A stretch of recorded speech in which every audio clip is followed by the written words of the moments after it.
will soon be able to read more about former Dolton Mayor Tiffany Henyard's side of the story. She is releasing a book called Standing on Business after facing scrutiny and a tough election loss. Pre-sale copies are priced at, am I getting this right, $99 a book? Mm-hmm. All of this as Henyard remains under FBI investigation for her handling of village finances. I do a lot of reading. I don't know that I've ever paid $99 for a book. Yeah. She's standing on business. I do a lot of reading. Okay. All right. Yeah, you guys heard it right. This girl, it says, her book pre-order sale is $99. You know, is there no one that she would listen to for just sound wisdom and advice? I mean, come on. Where does this end? I'm not saying she don't have the right to allegedly write a book or anything, but $99, even the dang on news media found it hilarious, because I do too. I mean, I think we can all find this to be absolutely comical, that you would think someone would want to buy your book, pre-order it at that for $100. Even the newscaster was like, I read a lot of books. Never ever have I paid $99 for it. And then let's think about this for a second. You know, other than SS having the notoriety of being America's worst mayor, you know, it's not like it's some part of some, you know, Oprah book club type thing where, you know, if your book lands there on her favorite list, it's more than likely going to sell out faster than you can blink. All right, they instantly become bestsellers. She's not even nowhere near that. Girl, you are nowhere near that. And you're charging $99 for your book pre-order? What the hell? This is laughable, y'all. You will soon be able to read more about Dolton Mayor Tiffany Henyard's side of the story. She is releasing a book called Standing on Business. You know, because of reasons. After facing scrutiny and a tough election loss. No, it wasn't tough. I have to disagree with that description. That loss was not tough. It was a landslide. Okay? I do believe the word you're looking for, Miss Newscaster, is landslide. It was a landslide loss. Somebody need to alert ABC7 Chicago that they used the wrong terminology here. Yeah, no, there was nothing tough about that loss. It was a landslide. She lost by 82%. 88%. Let me not shortchange it. 88%. Jason House won by 88% of the damn vote. She only got 12%, and that was only 536 votes. Somehow, standing on business is all that she could come up with. She could have at least played on the idea of being America's worst mayor. Just America's worst mayor. My side of the story. I mean, something. Oh, man, she needs an intervention. I mean, dear God. So, no one's going to be buying that book like that unless you're just doing it, you know, for brownie points, I guess. Because think about this. She's got still, over 20 cases pending active against her. So far, she has had to be threatened with contempt of court twice over something she failed to do in 2 different lawsuits. Regardless of St. Patrick's and whatever's going on with that restaurant, the fact that her job duty as the mayor required her to sign liquor permits and business licenses and those types of things, and she did not have a choice in doing it. The court doesn't care that you're trying to take a moral route here. They just care about the law and the facts and the evidence. That's it. You can have a moral compass, but what you're doing was illegal. That's why it went to court. And that's why the judge had charged her and held her in direct criminal contempt of court, because she was defying the court's orders last year when they told her to do those liquor permits, to sign them. Now you don't want to put your signature on something, but you can put your signature on a check with no one else on it. to pay something called Oak Construction Inc. And need I remind you all, the CEO of Oak Construction Inc. is now in prison for 5 years after being indicted by the FBI. So it's like she wants to mimic the bad guys, but then want to run and hide from the consequences of such by failing to show up for court in person. You can't act tough, and then when it comes down to it, you know, you get right because you realize you don't want to go to jail. You don't want an order of contempt on your behind. So of course, naturally, you're gonna try to. It's like pushing people's buttons. You go out there, you do all this nonsense, and then get mad when you're actually being held accountable, and somehow it's everybody else's fault but your own. The narcissism of her is just ridiculous. It's so ridiculous. So that's the update on that. No one's buying that dumb book. I mean, really, standing on business. It reminds me of that video where T.I. and his son were out and they got into that argument, and it was a scuffle, a melee of some sort, and T.I. had to remind him, dude, I'm your daddy. You live in my house. I take care of you financially. Because I mean, you know, he can stand on his own 2 feet. Why not buy your own place? But no. His son is sitting here talking about, you know, I stand on business. You know, I be standing on business. Okay, no. Nope. I think the reason why he calmed down a lot is because he has a baby now. But no, you don't get to say something like that when you still living in your parents' home. I mean, you know, what's his source of income again? Yeah, it's the same thing with her. You don't get to sit here talking about you standing on business when you got over 25 lawsuits still pending against you, and you're still under FBI investigation, and you want to sell this book for $99. I mean, you are not understand that it's like trying to raise funds to pay for attorneys for the issues that most of which she created. You got yourself into this mess, and you want everybody else to pay for your legal fees because $100. I mean, where else could that money truly be going? Let's be honest here, child. Please, the buffoonery of it all. All right, this is laughable. Moving on to the next topic. This is a quick video on petition that was filed by Lavelle Retton, aka JB, aka Sexual Chocolate, aka Yum Yum, who I have talked to, by the way, a couple times. Need to call him back. But this came out where there was a motion filed to block the sale of the Pope's childhood home in Dolton through eminent domain, which is last time I reported on this was something that the village of Dolton allegedly is trying to do eminent domain. And it was one of my car ride alongs live stream, and my stance on that is, you know, the owner, I don't think he should sell the house. And if they try to still do, you know, eminent domain, which is a legal process, factually speaking, it is legal. But I just didn't agree with that tactic. And I certainly don't agree that the homeowner should sell the house. I don't think he realizes what he really has on his hands as the owner of the home. I don't think he fully realizes the actual value of this house. And how often do you become the owner of a home that the Pope grew up in? How often does that happen? Right? So why sell that? So let's check out this video and get the update on this. I didn't forget about you, JB. I wanted to just make sure I covered, you know, the basis and finish up the lawsuit with Tyler Perry. And if, of course, I have 3 parts to that. You know, we had to take our time with it and read it like a bedtime story. It was disturbing, comical at times, and sometimes confusing, and just a whole lot of things in between. But either way, I wanted to be able to get through that so that I can go ahead and provide updates in my videos here for you guys. So let's check this out, and then we'll tune into the article as well.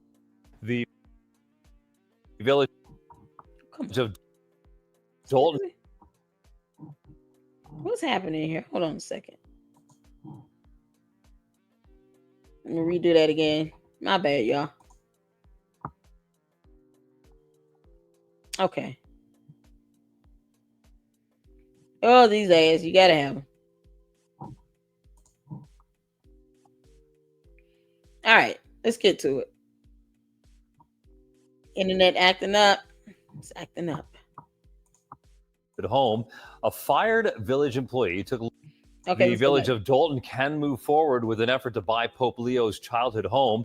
A fired village employee took legal action to prevent the village from buying that home, saying Dolton does not have the money for it. Today, a judge denied that motion. The city has said it will use eminent domain to take ownership of that home. Okay, so yeah, like I said, the fact that they're doing that, I don't agree with that, because what if the owner does change his mind? And mark my words, that open bidding, I don't know if that's occurred, probably already occurred, but it's starting off at $250,000. It's not going to be hard for the price of that house to hit 1 million. I don't think that would be difficult. You got to realize that you're putting this house out there on the auction for people to place bids. Those bids can come from all over the world. So if you don't think this house could easily hit 1 million, then you need to pay attention to what's happened to the previous Pope's homes and how those homes were quickly either sold or kept and went up in value.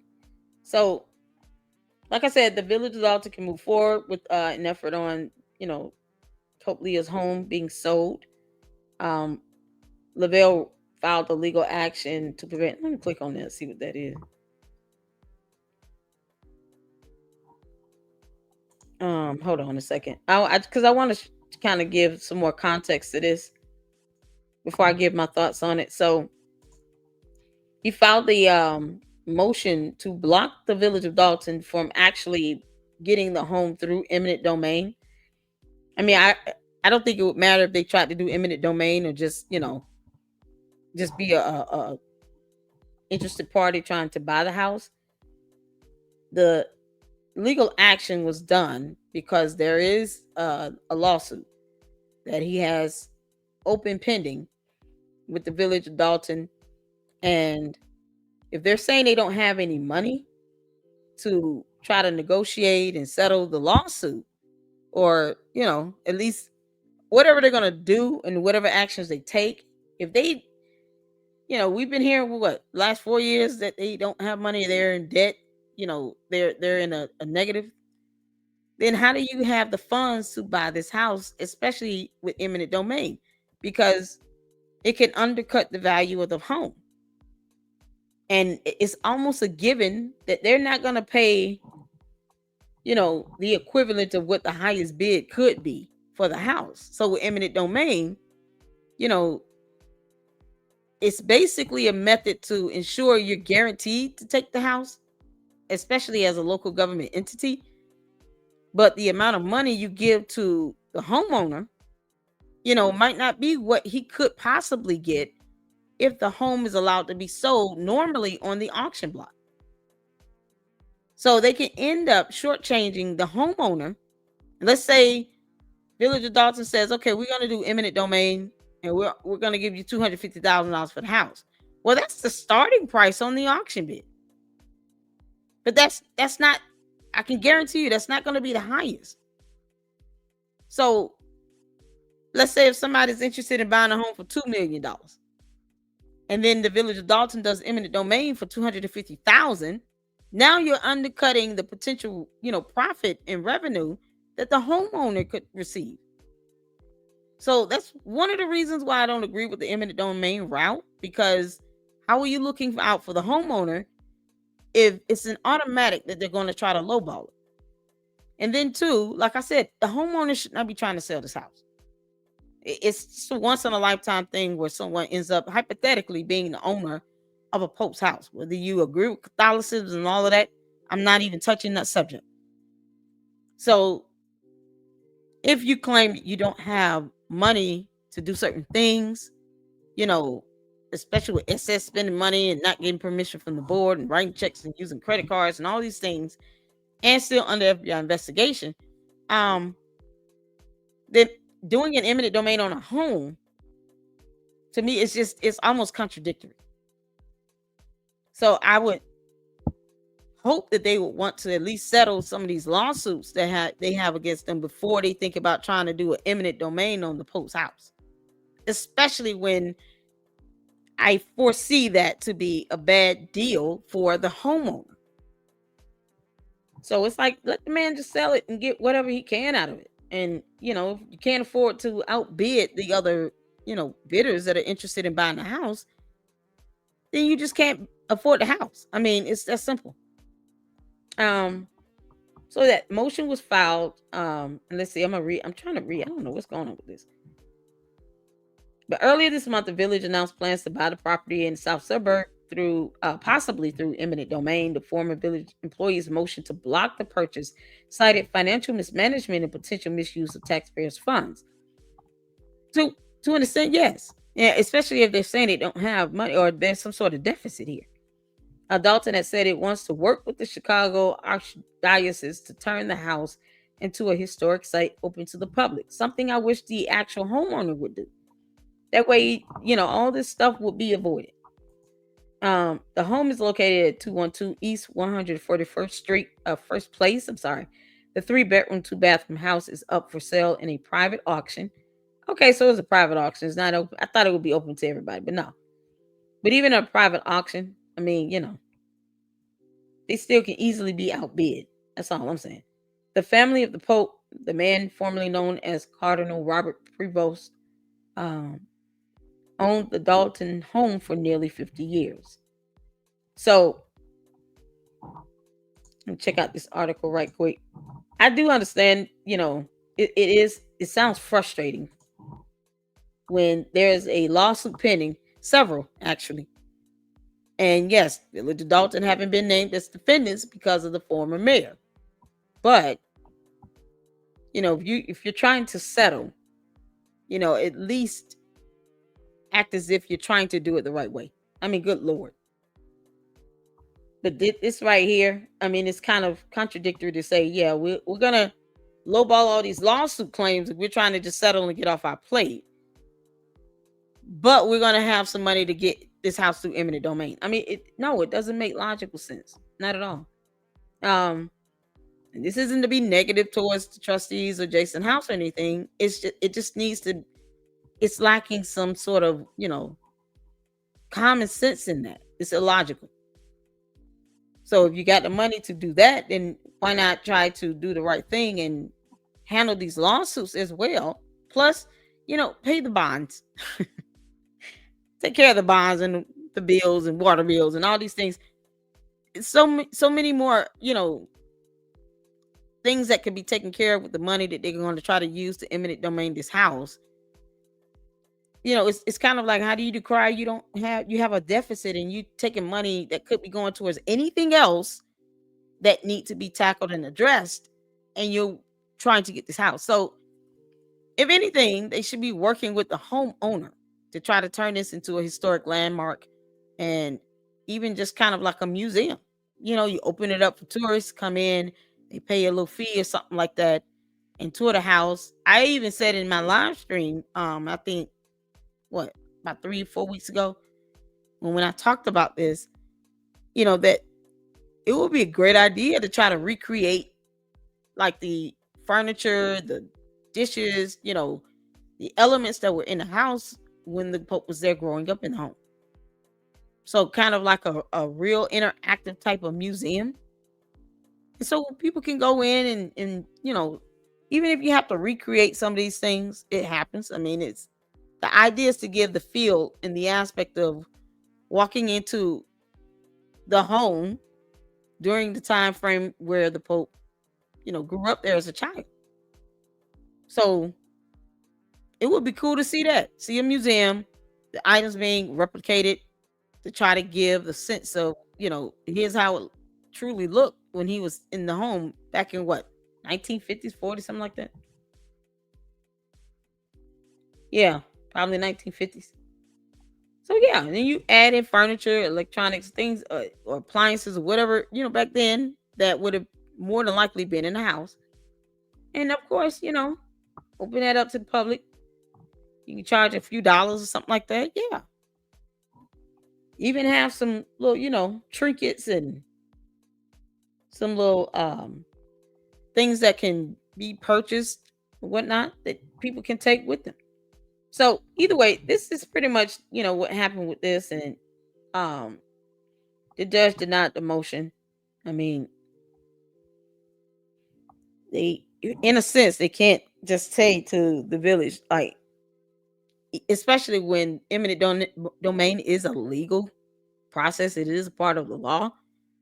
Kind of hard to get a judge to say, unless there was some extenuating circumstances to which the court would have to say, no, this is going beyond what's reasonable.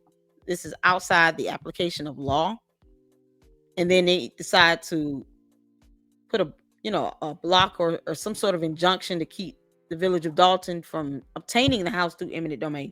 Well, more than likely, if this, being that is an actual legal process, kind of hard for the courts to say we're not going to follow the law. And that's what they're doing with this denial. They're simply following the law because they don't really have a legal reason to put any blocks in place to begin with. So even though, yes, it's a logical point, it makes sense, but the judges still have to follow the law at the end of the day. It's unfortunate though, because we all know them judges up there, child, half of them don't have a spine or a backbone or anything. But either way, thank you all for tuning in. I appreciate you guys. Let me know your thoughts in the comment section below. Let me know what you think. Make sure you hit the like button and subscribe to the LLC if you enjoy what we're doing here. Great content. Have a members only live stream scheduled for tomorrow, Friday, June 21st. So looking forward to you guys, tuning in with that, and consider becoming a member. And to be able to come in and have just some great conversation, enjoy some good laughs. Just more laid back. People can kind of unhitch the wagon from the horse and just have a good time. So yeah, consider becoming a member. We're gonna have a good time tomorrow. And until the next one, Lady Luck Club out. Thank you all so much. Deuces.